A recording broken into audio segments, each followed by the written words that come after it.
Esports World Cup MSC 2024. The streak, the undefeated streak ng SRG, ang makabagong bida sa mundo ng MLBB Esports, kalaban ang Giants, kalaban ang halos 2 taon nang nangunguna sa balota, Falcons, AP Bren. Huling laban, Chantel, Ib. Nasa kamay ng idol ng mga kids. Tiwala sa iba tayo dito. Tiwala tayo. Tiwala lang tayo dito sa idol ng mga kids. Medyo kinabahan tayo dun sa hero, pero baka ito ang huling baraha. Ito na ba? Ay, naalala mo yung combo ng Zaman Force, tapos yung Ib, Ay, oo Real nga. World Manipulation? Binalik ba? Binalik ba? Ito na yata yun. Pero feeling ko napaka-importante dito na magiging role talaga ni Flap TZ tsaka ni Ogwen, kasi sa kanila manggagaling yung bago mailatag yung mga yun eh. Oo, kailangan in the zone, work. Oo. O, diba? In the zone, This work. Ano? In the zone, work. Naririnig ko yun eh. Hindi ko alam kung SB19 yun. But anyways, mema lang yun. Ang gusto ko lang sabihin, kailangan in the zone, doon ka dapat lumaban sa loob ng mga zone na yun. Sa loob ng Zaman Force, sa loob ng Real World Manipulation. Pag wala ka sa zone na yun, delikado. Tagilid ang Vapor. Oh, ay! Okay. Ano lang yun, Mora Fox. So, Ang problema ko dito, ate mo, anong problema mo? pag nag-Zaman Force kasi dito si Marco, hihilain siya ni Cram. Favorite niya na yung Ruby eh. Oo nga pala. Tsaka pwede siyang ano dito, pwede nang pigilan. Oy, wait lang hindi yata mapipigilan. Kyle, okay Kyle, 4 blades? 4 blades blades? muna. Oo. Wala pang 5. Walang pang 5. 4 lang. Kalmado muna. Kalma lang, pinakasarap lang. Eto guys, kami naman ay nagsasabi lang ng aming mga nararamdaman at opinyon. May tiwala naman tayo dyan, ate mo Yan. Shans. Kasi kanina nakita naman natin na talagang inilaban ng Falcons Safety Brand para ma-extend yung ating serye. Hindi ko inakala, Game 7, ate mo Chantel, nangyari. Oh, first blood talaga yun, kaya tayo nanalo eh. Tapos, buti na lang, hindi na first blood kanina eh, no? Oh, kung nagkabaliktad yun, snowball din kasi Snowball. talaga yung SRG. Snowball Gaming, link na to ni Kyle TZ. Ang sinabi natin 2 years ago, 2022, ang tagapagmana ng tusok. Mukhang nasa kanya na talaga ang tusok blade. Hindi nalasit. Nalasit pa ni Segi. Hindi na makapag-contest. Tsaka siguro dito para sa ng SRG, alam nila na nag-buff muna dito si Kyle TZ. At ang kinagandaan is no information na purple pala yung inuna. So siguro para dito sa Falcon Safety Brand, they're more focused on getting the jungle first. Kailangan mauna muna sa farming, sa laning. Mamaya na lang daw yung mga objective. Yung late game dito, medyo pumapabor ako sa lineup ng Falcon sa ating mo Chantel. Ang hirap makapush niyan. May Eve. Ang hirap uliin. Wala kasing pang pasok dito yung SRG, oh. Oo. Walang pang entry. Ang entry point lang nila dito yung Roger. Yung Eve parang kaya kahit pa paano ma-withstand dyan, eh, no? Kaya siguro kailangan mauna din talaga dito si Flap para merong konting pwestuhan ba. Onting init. Oo, wait lang, sabay top lane Zaman Force coming in. Babanatan si Super Marco dito sa Super Marco. Makakapag-chrono dash out lang. Poke lang yung nangyari doon. Alam din dito na side ng SRG na delikado. Since final game na nga to, ayaw mo na magkaroon ka ng pagkakamali na pagsisisihan mo. Bawal talaga. Alam mo, nararamdaman ko yung kabog ng bawat puso na nanunood sa Pilipinas. Nararamdaman ko may nanunood sa mga smart TV nila na nakatayo na. May nanunood sa mga smartphone nila. May nanunood sa mga PC nila. May mga naka-Discord. Ano pa yan? May mga Watch party! Watch party pa yan. Nararamdaman ko maging yung mga, ano ba yan, mga watch party streamers. Nararamdaman ko na ang tunog ng kanilang mga puso. Dug-dug. Dugdug. Dug-dug-dug-dug-dug. May beat. May beat pala. Tsaka, shoutout din sa mga nanonood dyan na pasulyap-sulyap ang gawa ng kaba.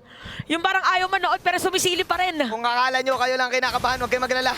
Tayong lahat. Tayong lahat kinakabahan. Alam mo, sinadjust natin dito kay Papa Pew Paramis, no? Pero sabi niya, hindi. Eve na to. Yun nga lang, nawala sa idea ko, Ate Chantel. Pwede rin pala nakawin ni Stormy yung ultimate ng Eve kahit pa paano. Lalabanan talaga nila to. Naku po, medyo delix to LXB. Eto na, Ate Chantel. The Turtle. Nag-aabangan muna ang mga players natin dito. Nakikita mo na mga tao sa venue. Pero yung damage output dito ng FCAP, goods din eh. Ang nagpa-feeling ko nagpaiba lang dito yung Alpha. Kasi may damage yung Alpha, ayan oh. Mapapanish ka niyan. Kapag lumapit ka, Yobs will take the first blood. At nagkadabugan na. Tempest of Blitz sinako dito. Sikis will take down Flap TZ. At ayun yung ultimate view. Nilapitan si Pew dito. Medyo makunat ang SRG. Tatlo ang nawala. Papasok si Kyle. Kyle will manage to take one. Pero naglalakad siya. Meron pa siya manlipa dito. Mahabol pa siya ni Nakram. Kyle makapag-dash out. Yatap ata si Kyle, pare. Wala na siya patakas. Patakas.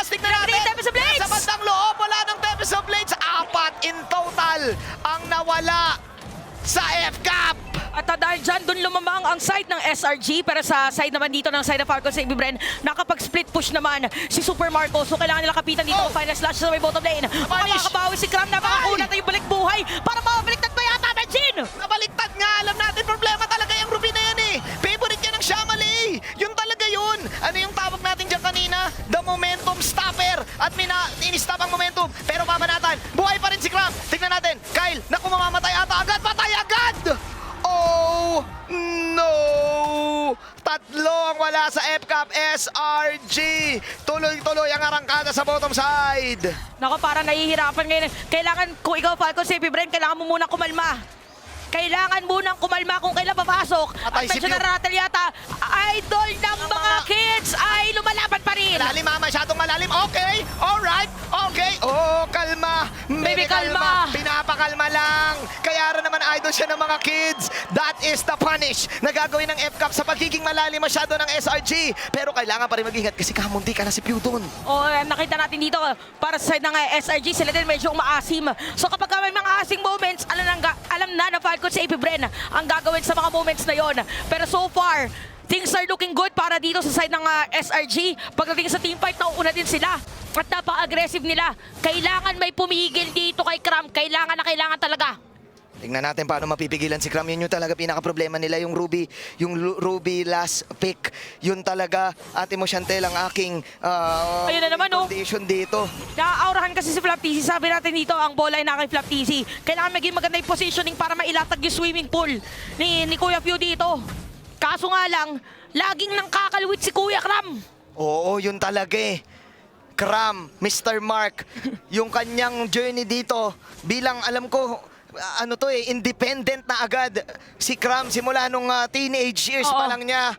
At dahil dito sa Ruby pick na to, pwede niyang mapigilan ang pag-arangkada ng FCAP at pwedeng siya pa mismo ang makakuha ng kampyonato.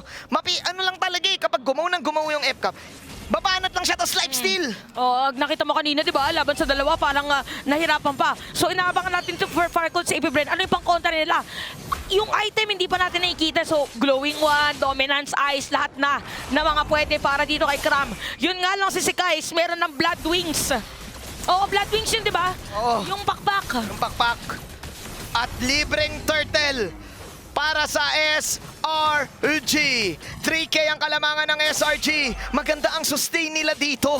Napakaganda. This is an alpha. May heal ka nung Minotaur. At meron ka pang extra life steal mula kay Cram. Oo nga pala. Nasa the Oasis na rin si Minotaur. Oh. At saka yung ano dito, yung kay Innocent din, yung hero niya rin mismo ay mabilis din na bumabalik yung buhay. So may kita natin ngayon kaya naman para sa ng SRG, sila talaga yung very aggressive.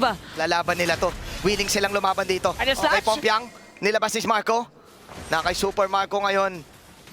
Ang bola, masasabi ko, Chantel, kasi hindi ganun ka nag-snowball si Kyle. Naging ready dito ang SRG. Open ang link, remember, open ang link. Pero ang ginawa nila, binigay nila ang link. Ibig sabihin, G silang sumagot.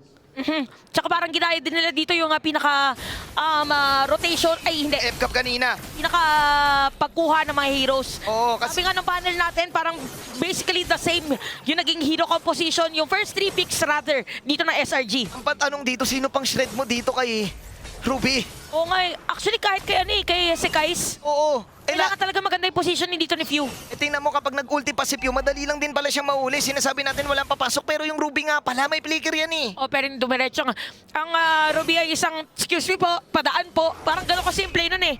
Pwede niyang lagpasan lahat. Bago ang ihip ng hangin.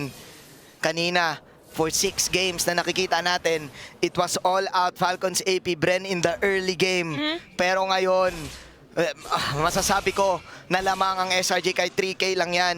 It's really hard right now for FCAP to get a pick off. Kasi yun sana ang gusto nilang mangyari. Get the pick, use the Therese the penalty zone, use the sweep na meron yung Arlot, and then get the burst. Na Oo. gusto nila make space for Super Marco to farm. But the problem right now for SRG, masyado lang talaga din silang makunat. Plus yung damage output nila dito, Chantel, Grabe. kayang tumapat yung alpha damage. Akala mo walang ganap yan, pero kapag nilapitan mo yan, mangangati ka talaga. O, tsaka nangyayari dito para si Cram na rin yung taga-setup play talaga nila. Tapos si Yums yung pang-counter set nila. Hirap Pero wait nito. lang, ito na yung Lord. Masasecurity hindi ba contest ng SRG? Ay, ng Falcon CP Bren. Libreng Lord. Ang koponan from Malaysia ay maghihintay na ngayon sa Lord na ito. Chantel, remember, hindi pa basag yung tower sa gitna ng SRG. Oo nga pala. Ang pinaka-importanting tore sa mundo ng MLBB. Oh, kasi yung purple buff na tinatawag ng na blue Oo. ay actually mas mahihirapan pala dito si Kyle TZ. Nakalimutan na natin yung minigame. Ling nga pala yung gamit dito ni Kyle TZ. Okay. Lalaban na lang ngayon ng Conceal. Naglaban na lang sila. Gera na daw to. Upcoming Israel. Okay, Yun yung Crab Ultimate. Spew. Nag-ultimate na rin. Nagamit na yung Real World Manipulation. Doon sa iba nagkita. Rescue is gonna be down. Habang si Cram dire-diretso lang. Hinahabol yung mga players ni Stormy. Ginamit na yung flicker para mas mapaliin pa. Patay si Marco. Kill pa rin dito kay Cram. Super Marco na mapaligiran na na-up na players ng SRG. Double kill para kay Cram. Ang tanong ngayon, double ba to, Chantel? Kasi 30 seconds na palang wala si Super Marco. Basag dito yung Torre. May sabog pa naman to. At level 1 Lord. Meron pa Lord Meron pa Lord sa may bottom lane. Oh my God. Pili ko masira yung Torre dito sa may bottom lane. But since this is the first Lord, kailangan makapitalize to ng SRG. Roger to, Chantel. Roger to. Unti-unti lang sinisira dito yung Torre. Nandito Okay. si View, pero wala siyang ultimate. Tingnan natin. Pew ang maiiwan dito. Mababurst down ba dito si Flat Easy? Binababa niya lang dito. Penalty zone. Patay. Cram will take the kill. Si Open ay nandito na din. Desperate movements. Wala si Innocent. Pero buhay pa rin ang apat dito sa F. Buhay pa rin ang apat sa SRG. Magbaback lang muna sila. At wala na rin si Kyle. That is the first Lord of the game. Ganon kahirap ang Falcons AP Bren. SRG. Klarong-klaro. Na lamang.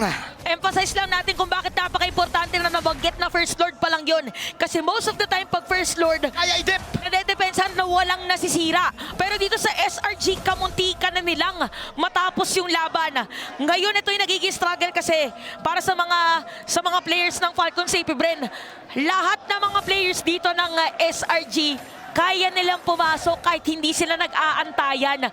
Even yung Alpha dito, alam niya na kahit sino, tatalon din pag pumasok siya. Ay, ang tapatan no? Oo. Kahit sinong tumalon, lalabanan nila kasi nga Ruby to, tas Alpha to, yung sustain, napakalupit. Narinig mo nga kung nandito kayo sa venue, kumakanta na ang fans ng Selangor Red Giants. Kumakanta na ang Malaysia. Grabe yung story dito ng Malaysia. Again, first time nila na makapasok sa Grand Finals. First time undefeated nung regular Yes. season nila. Games lang yung mga natalo nila nung playoffs. 4-2 ang naging score nila nun. And now, proving to everyone na kaya nilang pumalag. It's been a while na nakita natin na umangat ang kanilang region. Tama. Sa mundo ng mga canon MLBB tournaments. Last time na nakita ko sila na finals ay SEA Games pa sa Cambodia. Sobrang tagal na. Hindi pa yun part ng mga M-Series ha. Okay, so ano dito, kahit ilan sa mga players at look at that, si Ogwen nakakuha na nila. At ito na nga, yata, SRG, kinukuha na rin dito yung Lord. At dahil kulang ang Falcon CP Bren, walang contest, walang sisilip, panibagong kapit na naman sa pagdepensa. Ito na ata, Chantel. Mukhang disisit na nga yata. And now, the end is near. And so, wag kang kakanta, Chantel, gabi na. Usually, pag kinakanta yung kantang yan, may nangyayaring trahedya. May nangyayaring May trahedya. statistics yung kantang yan. Statistics yung kantang yan. Okay, so kailangan... no, Kyle! Ang sakit na ng damage dito ni si Guys. Napakahirap, hindi na Habulin makakapag-cut na minion wave. Usually pag mga ganito, kakat mo na lang. Pero paano ka mag-cut? Kung pinipigilan kang mag-cut. Kaya ba nilang depensahan ito? Walang spam. May spam ba yung F-Cup? Meron. Nasa Eve. Pero hanggang saan? Hanggang kailan yung spam na magagawa dito? Ni Pew, ng idol ng mga kids. Ito na yung Synchro Vision. Yung sana Binaban ka rin. natin Ay! yun. May hila na naman. Buhay lahat dito Nakikita natin ngayon na meron na Minowas Yuri. Medyo malayo si Yam sa kanya mga kakampi. Okay. Kaso din din si Flat TZ. Tapos sa Blades ginamit na. Meron pang Winter Cloud na dito. At final slash para kay Ogwen. Great swim mula kay Open dito si Kyle ngayon. Puno ang kanyang pagsakay-sakay dito at magkuha. Ito na binabalatan si Innocent. Ang yatap ka, boy! Meanwhile si Stormy makakuha ng kill habang si Cram tatapusin na niya mag-isa ang laban. Buong mundo. Tingnan natin kung makakakaya nga ba. Pero walang minions. Actually, tatapusin ba ni Cram? Tingnan natin. Stormy, Cram. Pero bitin yung damage output niya. Walang Ang summon daming force si minions Marco. dito. Marco, walang summon force. Tumatakbo mag-isa. Hila si Cram. Nagiro na lang. Kahit makipari si Cram dito, may immortality pa yan. At dahil dyan, depensa pa rin para din sa Falcon CP Bren. Pero makikita natin ni SRG, handa sila na kahit anong oras pwede na yata tapusin yung laban. Grabe na to, Majin! Yung tibok ng puso ko! Ay. Yung tibok ng puso mo! Hindi ko na maramdaman! Sabi nga ni Shaira, ang puso ko'y nagdurugo. Ang puso ko'y nagdurugo. Yun ba yun? Kanta yun. Ibang kanta ba yun? Ay, Kabado 20! Yun ang linya, Chantel! Kabado 20! Ang mga nasa Pilipinas, dahil sabi ng Falcons AP Bren, palag naman tayo dito, wala na silang mga tore. Totoo ba na ang bida ay nagpapabugbog sa una? Parang pipiliin ko na lang wag mabugbog eh. Parang gusto ko na lang mauna. Para mauna na lang na ayoko na. Hindi ko na kaya tisin. Pero yung story ng SRG parang ganun eh. Ang dami nagda-doubt sa kanila pero ngayon sa pinapakita ng performance, 4K gold lead. Ang taas ng kalamangan na to at nakita mo gaano kahirap yung F-Cup. Si Cram, isa pa lang yung death. Oo nga. May immortality pa. Tsaka si Cram, isa pa lang yan. Paano pa pag sumamay apat? Eto na yun, Chantel. Eto na yun. Kailangan natin A huminga. moment of silence. Moment of silence. For the moment of truth. Kailangan natin mag-isip. Kailangan natin na... Kung ikaw ay nasa Pilipinas, kailangan mo mag-isip. Umupo ka muna. Ikaw na nakatayo na nanonood Oo. sa smart TV mo. Ikaw na napigilan ng pagguya. Napigilan ng panguya, napigilan ng pag-inom. Lulok ka muna. Yung nagtatrabaho ka, tapos biglang nanood ka muna ng MSC.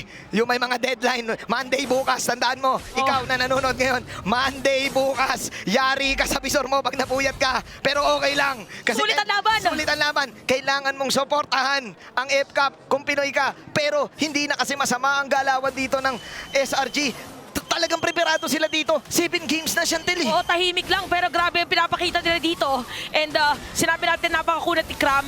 Meron pa yung immortality at nakaabang ngayon ng mga players ng Falcons Saving Brain. Kalahati yung buhay ng Lord. Di nila ibibigay, Lord. Oo, Di nila ibibigay, Lord. ipipilit yata kaso parang delikado yung kailangan makapag-set up play dito sa Flap TC kung gusto na nila. Lalabanan. Para set.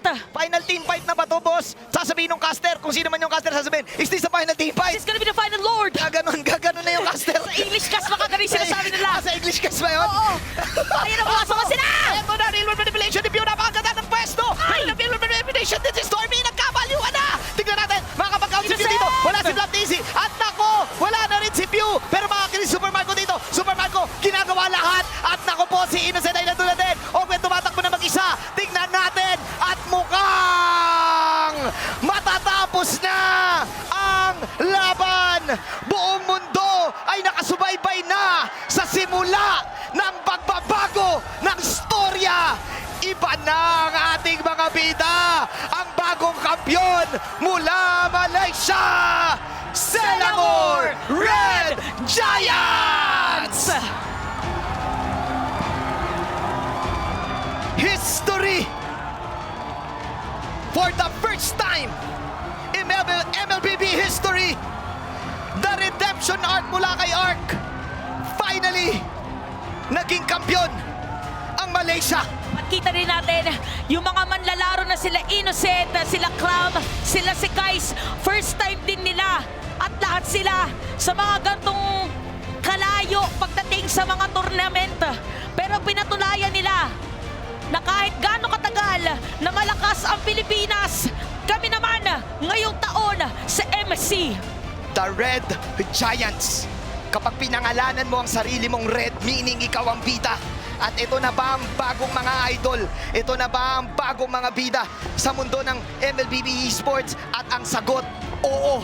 Oo. Bakit? Hindi pa sila natatalo. Simula nang nabuo ang team na to. Grabe. Pinag-usapan sila lahat ng mga pro team sa Pilipinas. Mapa MPL, mapa MDL. Sinasabi na tatalo sila sa scrims. At ngayon, sila na ang kampyon. Mga kaibigan, GGWP sa Falcons AP Bren. Binigay nila lahat para sa Pilipinas. Pero sadyang mas malakas ang SRG. Grabe yung pinakita ang kalakasan dito ng SRG. Again, ang story nila dito is madami nakatuto kung kailan matatalo yung team. Pero pinatunayan nila hanggang dulo na walang sino man ang makakaduda sa kalakasan ng aming kupunan. Nakita natin dito ang kumpiyansa ni Coach Arcadia sa kanyang mga manlalaro, sa kanyang mga players. Nakita natin na tinawag si Kais na Sky Prince. Oh my. Sila ang bagong tututukan, sila ang bagong titignan. In a long time coming. Dahil nakita natin na laging PH Indo ang nangunguna. This time, Malaysia naman. Diyan nagsimula ang unang M1. Ngayon coming to M6. Nakatitig lahat sa panibagong kampyon. Congratulations, SRG! Well-deserved victory. Palakpakan natin sila guys. Hindi biro ang kanilang naging Storya. journey at Yeah. storya. Yes. Eh, nakita mo yun? Si Arcadia, second season niya to sa team. At ayan na, Razor Trophy! Napakalupit nyo! SRG! Your MSC 2024 champions. The power of chemistry, the power of friendship. The team fight prowess na pinakita ng team na to sa kada desisyon na ginagawa nila in game. At pinatunayan nila lahat ng doubters na hindi sila basta-basta. Ladies and gentlemen, أيها السيدات والسادة your champions for MSC 2024 at the Esports World Cup. Selangor Red Giants! So guys, congratulations. You have stood taller than the defending, than the reigning MSC champions and the world champions. You are the new MSC champions at the Esports World Cup. How do you feel right now? I feel I'm not wake up yet. I feel like I'm dreaming right now because this is my first time to join international tournament and I champion. Wow! Honestly, indescribable emotions and feelings. And Innocent, I have to ask you, you stood taller. You are now the MSC 2024 champion and you've won $1 million. What's the first thing that you want to buy? It feels like a dream because, you know, we didn't expect it that we will get the champion. We just want to play and we will show to the world that we can fight against strong teams. You definitely proved that. Incredible performance from you, Innocent. Absolutely fantastic. And I have to say thank you to everyone that's been here. Guys, one more time, come on, give it up. Selangor Red Giants! Now, to further commemorate your victory, we will now proceed to the medal awarding ceremony.